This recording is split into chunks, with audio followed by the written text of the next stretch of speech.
ওয়াশারিকুহুম feel আমওয়ালি ওয়াল আওলাদি ওয়াইদুহুম। আরো 3টা কাজ তুমি করো। একটা কাজ হলো তাদের সম্পদের অংশ নাও, সম্পদের মধ্যে ভাগ বসাও, তাদের সন্তানদের মধ্যে ভাগ বসাও, আর তাদেরকে মিথ্যা প্রতিশ্রুতি দাও। আমাদের দলে আসলে তোমাদের এটা করে দেবো, সেটা করে দেবো, দেশের উন্নতি আসবে, বেকারত্ব সমস্যার সমাধান হবে, দুর্নীতি বন্ধ হবে, ঘরে ঘরে চাকরি হবে। আজ না এগুলা প্রতিশ্রুতি আল্লাহ বলছেন এগুলা দাও।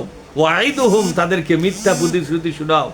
এগুলা করলে কিছু দুর্বল ইমানের লোক তোমাকে দলত যাবে, জান্নাতের জন্য লাইনটা কমে যাবে। কথা ঠিক না?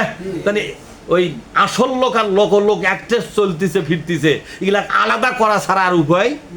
হাত্তা ইয়ামিজুল খাবিসু মিনাত তাইয়্যিব, এমন একটা ব্যবস্থা আমি আল্লাহ গ্রহণ করেছি যে ব্যবস্থাগুলো শুরু হয়ে গেলে দুর্বল এবং সবলের মাঝখানে দেওয়াল তৈরি হয়ে যায়। দুর্বলগুলো শয়তানের ভোগে চলে যায়। কার ভোগে? আর সবলগুলো কোরআন নিয়ে ময়দানে লড়াই করে। সবলগুলা মামলার আসামি হয়ে যায়, সবলগুলো ফাঁসির আসামি হয়ে যায়, সবলগুলো একের পর এক চরম বিপদ মুসিবত ওভারকাম করতে থাকে। তখন প্রমাণ হয়ে যায় ইমানের ব্যাপারে কারা দুর্বল আর ইমানের ব্যাপারে কারা সবল। এটা কি হয়ে যায়? প্রমাণ হয়ে যায়। দুর্বলগুলা আস্তে করে অন্য দলে মিলা যায় কিনা জোরে করে? হ্যাঁ। অথবা সেই নেতাদের সাথে গোপনে যা বলে, ভাই আসলে আমি কোরআনের দল করতাম, কিন্তু উলা আর কর্ম না, উলা কোরআন খাবারটি কে করে? আর যা ঘুরে দেখতেছি খালি টাকা চাই, বাড়ি কিচ্ছু নাই অর্গের মধ্যে। কোরআন হাদিসের তেমন কিছুই নাই, খালি রাজনীতির গপ্প আর খালি ক্ষমতা নেওয়ার ধান্দা। এলে দেখে শুনে আমি চলে যাচ্ছি, ভাই তোমাকে সাথে আছি। আল্লাহ করছে দেখ, এই ঝাঁকি না দিলে তোর মতো দুর্বলকে আলাদা করা গেল নি। কথা ঠিক না? কিন্তু এই বিপদ, এই মুসিবত, এটা শক্তিশালী ইমানদারের জন্য একটা নিয়ামত। কথা কন না কেন? অনেক লোক বলে এত বিপদ সহ্য হয় কেরি? আরে বিপদ দেশে আসল লোক আর লোকর লোক বাছাই করার জন্য, বোঝেন না আমার কথা? এজন্যই নামাজ পড়লে সবাই 1 নম্বর লোক লয়। তো সব নামাজি একের লোক লয়, সব রোজাদার একের লোক নয়। যে কোনো মুসিবত শুরু হয়ে গেলে তখন টের পাওয়া যায় কার ইমানের জোর কত, কার ইমানের শক্তি কত, কোরআনের প্রতি কার কেমন অবদান আছে, আল্লাহর জন্য কে কেমন দুঃখ কষ্ট সহ্য করতে পারে। এটা বিপদ আসলে টের পাওয়া যায় কিনা? কর আল্লাহ পাক বলছেন এগুলো দেই আমার 1 নম্বর লোকগুলোকে বাছাই করে নেওয়ার জন্য। সুবহানাল্লাহ পাঠ করে। এবার আল্লাহ পাক বলছেন তুমি সম্পদের মধ্যে অংশ নাও। সম্পদের মধ্যে অংশ নেওয়া মানে কি? সম্পদ আহরণ এবং সম্পদ খরচ, আয় এবং যখন আয় এবং, অর্থাৎ জনগণের মধ্যে এমন মাথার মধ্যে বুদ্ধি চাপায়া দাও তারা যেন বস্তুবাদী হয়ে যায়।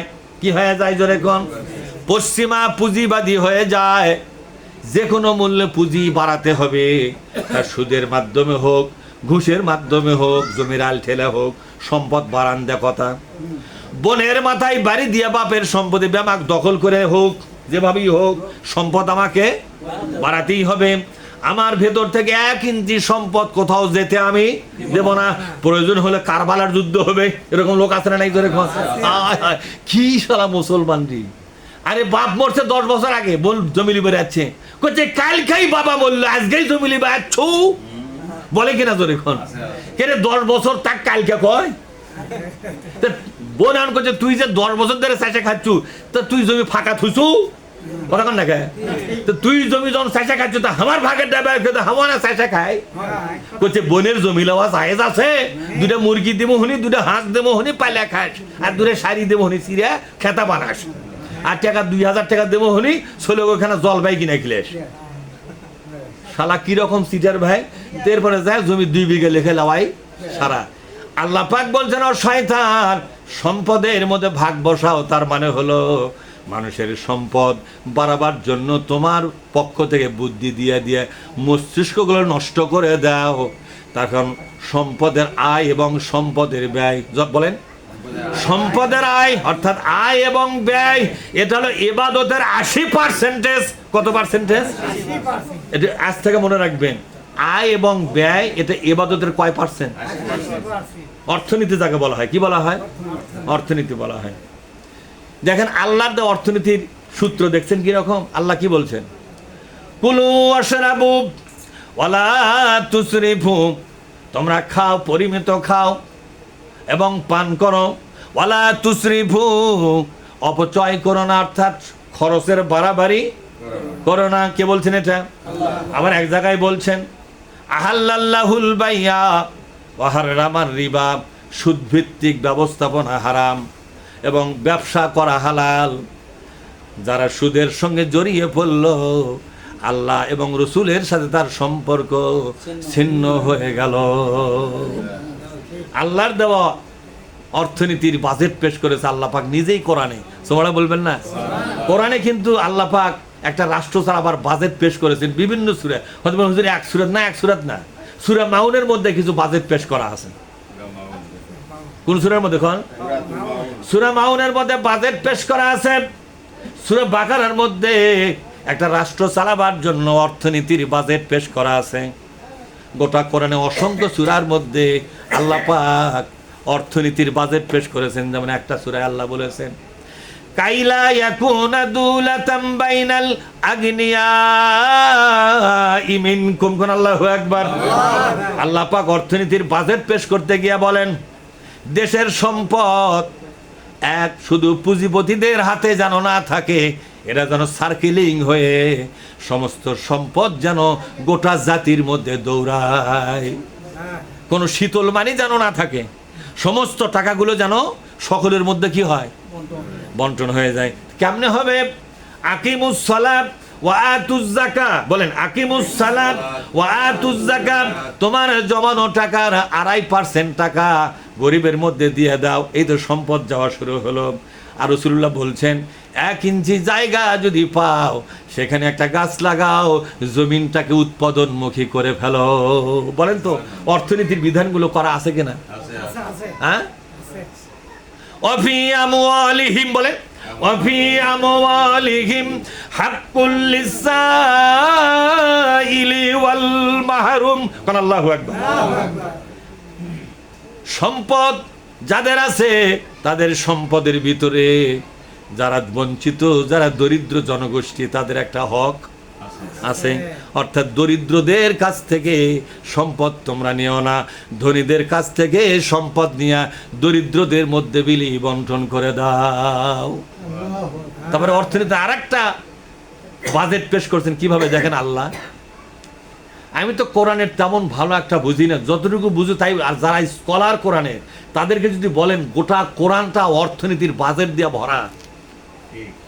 আল্লাহ পাক বলছেন খুজমিন আমওয়ালিহিম সাদাকা, বলেন খুজমিন আমওয়ালিহিম সাদাকা, এই দুনিয়ার সম্পদ ছেড়ে লোকদের কাছ থেকে যাকাতের অংশটা তোমরা শক্তি প্রয়োগ করে বের করে নাও, শক্তি প্রয়োগ করে বের করে নাও। আর এই সম্পদগুলোকে গরিবের মাঝে দরিদ্র পুনর্বাসনে ব্যবহার করো। সুবহানাল্লাহ। অর্থনীতিবিদরা বলেন যে কোরআনের অর্থনীতি যদি বাংলাদেশে একবার চালু হয় 5 বছর পর বাংলাদেশ জাপানের উপরে উঠবে। বর্তমান জাপান আছে না পৃথিবীতে সর্বশ্রেষ্ঠ ধনী রাষ্ট্র, মাত্র 5 বছরের ভিতরে মালয়েশিয়া, জাপান, চীন, অস্ট্রেলিয়া এবং খোদ আমেরিকার উপরে উঠবে বাংলাদেশ। মাত্র কয় বছরের মধ্যে? যদি কোরআনের বাজেট একবার এখানে পাস হয়। বলেন তো কোরআনের বাজেট কোন জায়গা পাস? জুমা ঘরত না সংসদে? কথা কয় না পারে। এই সাধারণ কথা আপনারা জানেন না। যে কোনো বাজেট পাস হয় কোথায়? তাহলে কোরআনের বাজেট কোথায় পাস করা লাগবে? তো সংসদে কারা পাস করবে? আল্লাহ তা বলছেন আল্লাযীনা ইম্মাক্কানাহুম ফিল আরদি আকামুস সালাতা ওয়া আতাবুজ যাকাতা ওয়া আমারু বিল মা'রুফি ওয়া নাহাউ আনিল মুনকার ওয়ালিল্লাহি আকিবাতুল উমুর। কোন আল্লাহু আকবার। একটু জোরে বলেন তো আল্লাহু আকবার।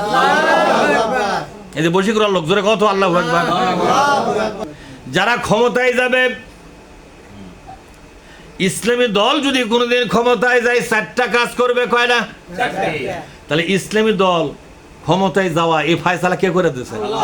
তাহলে অনেক লোক না আমাদের দেশত বলে, গ্রামত বলে যে ইসলাম নিয়ে ক্ষমতা যাওয়া জায়েজ আছে, বলে কিনা? অথচ আল্লাহ কোরআনে বলছে যে ইসলাম নিয়েই তোমাকে ক্ষমতায়, তাহলে ক্ষমতার ওই চেয়ার, ওখান থেকে ইসলাম বাদ দেওয়া যাবে না। তাহলে ক্ষমতা চেয়ারও যদি ইসলাম না থাকে তো ওই ক্ষমতা চেয়ার দিয়ে শয়তানি হবে। ইসলাম যেখানে নাই সেখানে কি আছে? কথা কয় না পারে। কোরআন যেখানে থাকবে না সেখানে শয়তান যা বসে থাকবে। অনেক লোক বলে না রাজনীতির মধ্যে কোরআন ঢুকতে দেওয়া যাবে না, কারণ কি জানে? রাজনীতি হবে শয়তান দিয়ে, এই জন্য ওই কথাটা বলে। আর আমরা বলি রাজনীতি হবে কোরআন দিয়ে, মানে আমরা রাজনীতির ময়দানে শয়তানকে আমরা মাতব্বরি করতে দেব না। এটা আমাদের কথা, কথা ঠিক না ব্যাটিং? এটা কি আমাদের কথা না কোরআনের কথা? আল্লাহ পাক বলছেন ওয়ালাকাদ কাতাবনা ফিজ জাবুরে, বলেন ওয়ালাকাদ কাতাবনা ফিজ জাবুরে। আরে আল্লাহর কিতাবে আল্লাহ পাক ঘোষণা করেছেন মিন বাদিজ যিকরি, সমস্ত উপদেশ দেওয়ার পরে, আন্নাল আরদা, বলেন আন্নাল আরদা ইয়ারিসুহা ইবাদিয়াস সলিহুন। এই জমিনের শাসনভার থাকবে আল্লাহওয়ালা লোকের হাতে, ইসলামওয়ালা লোকের হাতে, কোরআনওয়ালা লোকের হাতে, হাদিসওয়ালা লোকের হাতে। এই জমিনের শাসনভার থাকবে আল্লাহওয়ালা মানুষের হাতে, যারা ক্ষমতায় বসে এই ঘোষণা দিয়েছে আমরা যদি ক্ষমতায় বসি আল্লাহর কোরআন অনুযায়ী একটা মানবিক এবং ইনসাফপূর্ণ বাংলাদেশ তৈরি করব, যে বাংলাদেশ চলবে কোরআনের বিধান দিয়া, হাদিসের বিধান দিয়া। আমরা ক্ষমতায় বসতে পারলে কোরআন হাদিস হবে বাংলাদেশের সংবিধান। এই ঘোষণা যারা দিবে তাদেরকেই ক্ষমতা নিতে হবে। ফায়সালা কার? আল্লাহ। তা আল্লাহ বলে ক্ষমতা দেওয়ার মানা করছে, তাহলে এরা কোরআন বুঝে গেলে কয়? কোরআন বুঝলে তো কথা কলেই নাহিনি, বরং যারাই কোরআন বুঝেছে তারা কোরআনের পক্ষ নেছে। তবে কোরআন বোঝা লোকগুলো দুই ভাগ হয়। কয় ভাগ হয়? একটা দুর্বল ইমানের কিছু লোক, তারা কয় কোরআন বুঝে দেখেছি যে ওই পথে গেলে খালি কোরআন ছাড়া ভাগ্যে কিছু নাই, তো উলের মধ্যে আমি নাই, ওই তখন কাটে পড়ে। আর একদল লোক তারা বলে এ কোরআনের পথে চলেছে, নবী রসুলগণ মার খেয়েছে, শহীদ হয়ে গেছে নবী রসুল, তাই এবং তাদের সাহাবাগণ এই কোরআনের পথে চলে তারা মার খেয়েছে, শহীদ হয়ে গেছে, ফলে কালে তারা সবাই জান্নাতে চলে গেছে। সুতরাং জান্নাত যদি পেতে চাও কোরআনের পক্ষে আন্দোলনে থাকো। আল জান্নাতু তাহাতা সুয়ুফ, জান্নাত আছে লড়াইয়ের ময়দানে তলোয়ারের নিচে। আল্লাহ রাসূল বলছেন জান্নাত আছে তলোয়ারের নিচে। ওই যে এই সিরমত বসে থেকে ইবাদত করবে, তোমার ভাগ্যে জান্নাত নেই, তুই তো জান্নাত ভোগই করতিস, তোকে আবার কি দিবে জান্নাত? কথা ঠিক না? তুই তো জান্নাত ভোগ শুরু করছিস, যে হারে মুরগি রান টানতিছে ওটি কথা না কে? সেদিন এক লোক আমাকে মোরল করছে যে ইসলামের পথে থাকবো, মুরগের রানের শেষ নাই, খালি ধরো আর খাও, খা তুই, আল্লাহ তোকে জান্নাত দুনিয়াতে দিয়েছে, তুই খালি মুরগির রান খা, আমরা খালি কোরবান খাই। দুর্গান ঠিক না? আজকে যাদের সুখের দিন, কবরে তাদের কোরবানির দিন। কথা ঠিক না? আজকে যাদের সুখের দিন, যেই সময় আলেম ওলামা মার খায়, যেই সময় কোরআনের পক্ষের লোকেরা মার খায়, সেই মার খাওয়ার জামানায় যে সমস্ত ইসলামের পক্ষের লোকগুলো সুখে থাকে, বুঝতে হবে এরা কবরের জীবনটা মার খাওয়া দেয়া শুরু হবে। কি দিয়ে শুরু হবে? যে জামানা মার খাওয়ার, সেখানে তুমি সুখে থাকো কেমনে? তুমি কাঙ্কা ইসলামের লোক। কথা ঠিক না? তোমার ভাগ্যে একটা কেস নেই, একটা দাবরা দাবরি নেই, একটা পলে থাকা লাগে না, এমন সুখত আছে করতে সব দলের লোকেরা এসে আমাকে সালাম দেয়। তার শালা কি রে, এটা কি ইবলিস পদ্ম অবাক যে এটাই তো আসল লোক রে। কথা ঠিক না? হ্যাঁ, ইবলিস এক না বেড়ে যদি একই ইবলিস বানালেনি, সেটাই ভালো হলেনি। কথা ঠিক না? এটা কি লোক রে, সব দলের লোক এসে বলে কি দেয়? সালাম। বেয়াদব কথাকা। আল্লাহ পাক বলছেন ইসলামী দল ক্ষমতায় গেলে কয়টা কাজ করবে?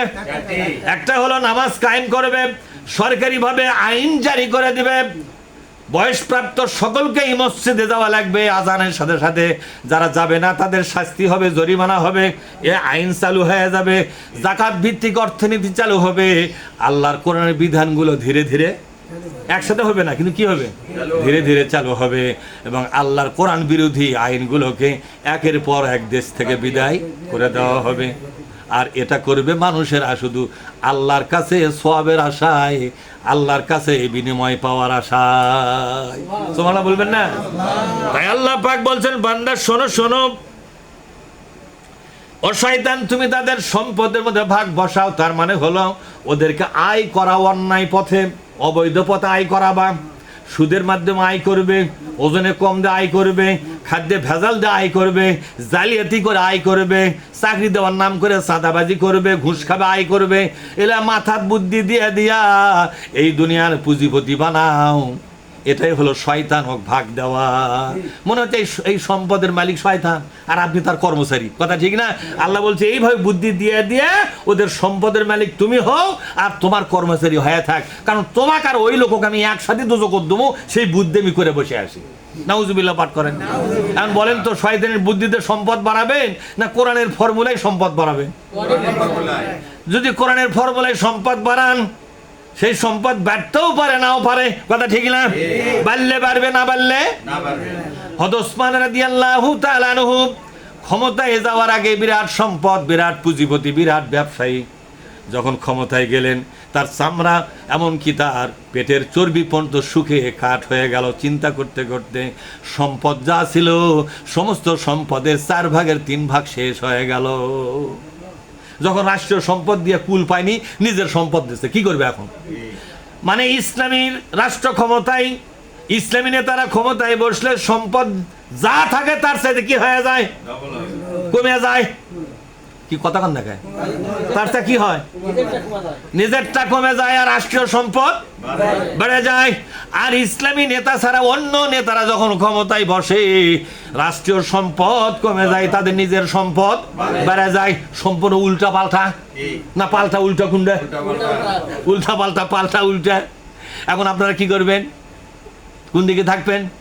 আল্লাহ পাক বলছেন, তোমরা শয়তান যারা আছো তারা মানুষের মধ্যে বিচরণ করো, মানুষের মাথা ধোলাই করো, খালি বুদ্ধি দাও। সম্পদ ছাড়া কোনো দাম নাই, যার টাকা নাই তার দাম নাই, যার টাকা আছে তার দাম আছে। হয় না কা চকিদার, এগুলা বুদ্ধি মাথার মধ্যে জাগে কি জাগে না? যখন জাগে বুঝতে হবে শয়তান আপনার হেড অফিসে কাজ কেবল, কথা কয় না, হেড অফিসে কেবল শয়তান কাজ শুরু করে দিয়েছে। আর যখনই তুমি বুঝতে পারবে শয়তান তোমার হেড অফিসে কাজ করতেছে, সাথে সাথে তুমি ফাস্তাইজ বিল্লাহি মিনাশ শাইতানির রাজিম, সাথে সাথে আল্লাহকে বলবে, আল্লাহ ওই শয়তানের হাত থেকে আমাকে বাঁচাও, যে শয়তান আমার মগজটা ফুসলে ফুসলে নষ্ট করতে চাই। আমি পবিত্র পথে থাকতে চাই, দুঃখ কষ্ট নিয়েই চলতে চাই। আর শয়তান আমাকে ধনী হওয়ার বুদ্ধি দেয়, ধনী হওয়ার বুদ্ধি দেয়। 24 ঘন্টা আমি ব্যস্ত হয়ে পড়েছি সম্পদের পেছনে, এগুলো বুদ্ধি আমার মাথার মধ্যে জাগে। কোরআন পড়ে দেখলাম এমনি জাগে না, এই শয়তান আমাকে জাগিয়ে দেয়, শয়তান আমাকে জাগিয়ে দেয়। খারাপ লাগতেছে? কোরআন বুঝতেছেন আপনারা? এরপর আল্লাহ পাক বলছেন, ওয়াল আওলাদি, বলেন ওয়াল আওলাদি, ওয়াল সন্তানদের মধ্যে ভাগ নাও। সন্তান বলে যুব শক্তি। সন্তান মানে কি? এই যুব শক্তিকে শয়তান তোমার কাছে ব্যবহার করো। এই যুব শক্তির মধ্যে এমন কিছু ঢুকে দাও যাতে যুব শক্তিরা রঙিন জগৎ দেখতে পায়। ওদের সামনে খেলাধুলা দাও, ওদের সামনে বিভিন্ন বিচিত্র অনুষ্ঠান দাও, বিভিন্ন সাংস্কৃতিক অনুষ্ঠান দাও, ওদের সামনে বেপরদা নারী দাও, ওদের সামনে সহশিক্ষা দাও, কথা কন না খায়, ওদের সামনে অশ্লীল গান বাজনা দাও। যুবকরা এগুলো রঙিন জগৎ দেখে দেখে পাগলা হয়ে যাবে। যত বেশি পাগলা হবে তত বেশি কোরআনের বিপক্ষে চলে যাবে। কোরআনের পবিত্র জীবনের আওয়াজ যখন শুনতে পাবে তারা ভয়ে দৌড় দিয়া কোরআনের বিপক্ষ দলের মধ্যে যোগ দিবে। তখন এই যুব শক্তির আসল বাপ হবা তুমি। বাপ বদল হয়ে যাবে। বাপ কি হবে? এই জন্য যে যুবক আজান হলে নামাজে চলে গেল, কোরআন পড়ার সময় কোরআন বের করে পড়ল, আল্লাহর কোরআনের জন্য দাওয়াতি কাজ করল, এই যুবকের বাবা শয়তান হতে পারে না, ওর বাবা মানুষই থাকে। আল্লাহ বলছেন ওয়াশারিকুহুম, বলেন ওয়াশারিকুহুম ফিল আমওয়ালি ওয়াল আওলাদ। কোরআন শরীফ মজা লাগে না ভাই? আমার তো মজা লাগে খুবই। আমার দুনিয়ার কোনো বই পড়া অত মজা লাগেনি। কোরআন যখন আমি আমার জীবনের সুর শক্তি দিয়ে পড়ি, আমাকে অত্যন্ত, আমি না খায় থাকলেও কোরআন পড়তে ভালোবাসি। আল্লাহ পাক বলছেন এই যুব শক্তির বাপ হও তুমি। ওদের একটা করে মানুষ নামে বাপ থাকবে, আর একটা জাতীয় বাপ হবে তুমি। নাউজুবিল্লাহ বলেন। এখন বলবেন হুজুর কারা কারা? শয়তানের বেটা। আর কোন শ্রেণীর যুব শক্তি? জাতীয় বাপ হলো শয়তান। যেই যুবকরা আল্লাহর কোরআন দাওয়াতকে ভয় পায়, কোরআনের দাওয়াতকে তারা রাজনীতির শত্রু বলে মনে করে, নিজেদের শত্রু বলে মনে করে, কোরআনের পথে চলাটা কঠিন বলে মনে করে, এরকম যুবক আছে না নাই? এবং বলে আমাদের কি বয়স আছে নাকি, এখনই কি আমরা পিসাব সাজবো নাকি, একটু আনন্দ ফুর্তি করে নেই। আছেন এরকম যুবক? তখন বুঝতে হবে এই যুবকটা নতুন একটা বাপ ধরিছে। কতক্ষণ দেখে নতুন একটা কি ধরিয়েছে, সেটা কোরআনের মধ্যে আল্লাহ বলল ওয়াশারিকুহুম ফিল আমওয়ালি ওয়াল আওলাদি। ও শয়তান, ওদের বাপ হয়ে যাও। ওদের বাপ তো মানুষ নামে একজন থাকবে, তুমিও বাপ হও। এই যুব শক্তিকে তোমরা ব্যবহার করো, তোমরা শয়তানের পক্ষরা থাকবে। কিয়ামতের দিন এই যুবকগুলোকে আমি তোমার সাথে জাহান্নামে বানাবো। আর এই রঙিন জগৎ থেকে, এই মজার জীবন থেকে, এই অশ্লীলতার জীবন থেকে যারা নিজেকে মুক্ত বানায়া আল্লাহর কোরআনের সৈনিক হতে পারবে, কিয়ামতের দিন ওই যুবকদেরকে আমি আরশ আজিমের ছায়ার মধ্যে জায়গা করে দিব। সুবহানাল্লাহ বলেন।